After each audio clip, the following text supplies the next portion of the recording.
तो कार्तिक महीने में सीता जी की नित्य की कहानी सुनना बेहद शुभ माना जाता है। माना जाता है कि इस कहानी को सुनने से घर में धन धान्य की कोई कमी नहीं रहती। कार्तिक महीने में सीता जी की नित्य की कहानी सुनने का विशेष महत्व माना जाता है। कहा जाता है कि ये कहानी सीता माता कहती थी और श्री राम भगवान इसे सुनते थे। एक दिन भगवान राम को किसी काम से जाना पड़ा।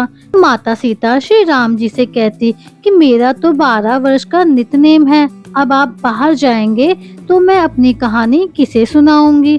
तब भगवान राम ने कहा कि तुम कुएं की पाल पर जाकर बैठ जाना और वहाँ जो औरतें पानी भरने आएंगी उन्हें ये कहानी सुनाना।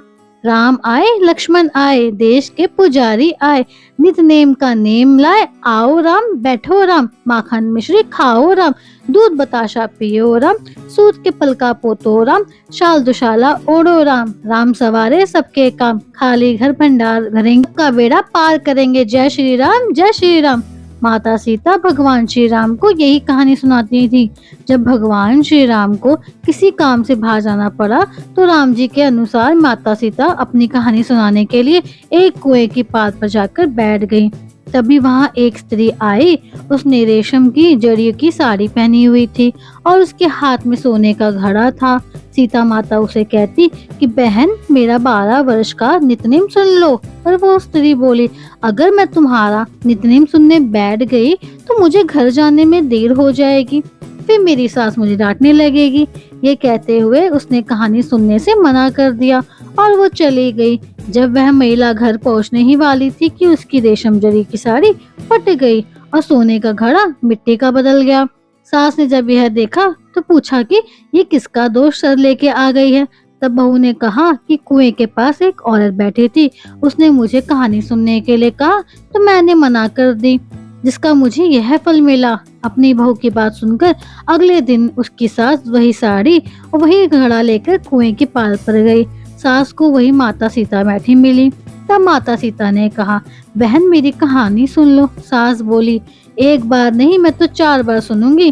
राम आए लक्ष्मण आए देश के पुजारी आए, नित नेम का नाम लाए, आओ राम बैठो राम, तभी रसोई जियो राम, माखन मिश्री खाओ राम, दूध बताशा पियो राम, सूत के पलका मोठो राम, शाल दुशाला पोठो राम, शाल दुशाला ओढ़ो राम, जब बोलू जब राम ही राम, राम सवारे सबके काम, खाली घर भंडार भरेंगे सबका बेड़ा पार करेंगे, जय श्री राम जय श्री राम।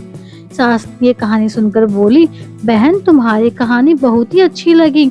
इतना कहकर सास घर चली गई और उसकी साड़ी फिर से रेशम जड़ी की बन गई। वही मिट्टी का घड़ा भी सोने का बदल गया। जब बहू ने देखा तो कहने लगी, सासू माँ आपने ये सब कैसे किया। सास ने कहा कि बहू तू दोष लगा के आई थी और मैं उसे उतार कर आ रही हूँ। जब बहू ने पूछा कि वह कुएं वाली स्त्री कौन है, सास बोली, वो माता सीता है जो पुराने से नया कर देती हैं, खाली घर में भंडार भर देती हैं, वह लक्ष्मी जी का वास घर में कर देती हैं, आदमी की सभी इच्छाएं पूरी कर देती हैं। तब बहू बोली कि वो कहानी मुझे भी सुना दो। सास बोली कि ठीक है तुम भी सुन लो। राम आए लक्ष्मण आए देश के पुजारी आए, नित नेम का नेम लाए, आओ राम बैठो राम। इस तरह से सास ने बहू को पूरी कहानी सुना दी। कहानी बहू को भी बहुत अच्छी लगी। तब सास कहने लगी, इस कहानी को रोज कहा करेंगे। अब सास बहू रोज सवेरे उठकर स्नान कर पूजा करने के बाद नित नेम की सीता जी की कहानी कहने लगी। एक दिन उनके घर एक पड़ोस की औरत आई और कहने लगी कि बहन जरा सी आंच दे देना। तो वह बोली, आज तो अभी जलाई नहीं। तब पड़ोसन कहने लगी कि तुम सुबह 4 बजे से उठकर क्या कर रही हो फिर। तब सासू ने बताया कि हम सुबह उठकर पूजा करते हैं, फिर सीता माता की नित्य नेम की कहानी कहते हैं। पड़ोसन ने पूछा कि सीता माता की कहानी कहने से तुम्हें क्या मिला।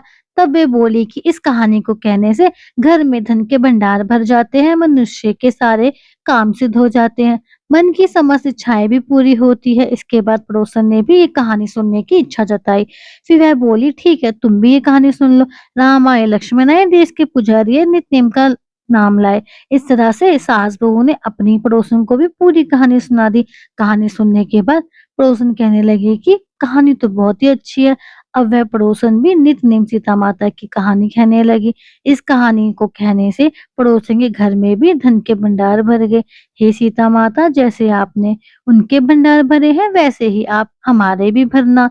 धन्यवाद। अगर आपको वीडियो अच्छी लगी हो तो वीडियो को लाइक करें, शेयर करें और सब्सक्राइब करें हमारे चैनल श्री वचन को।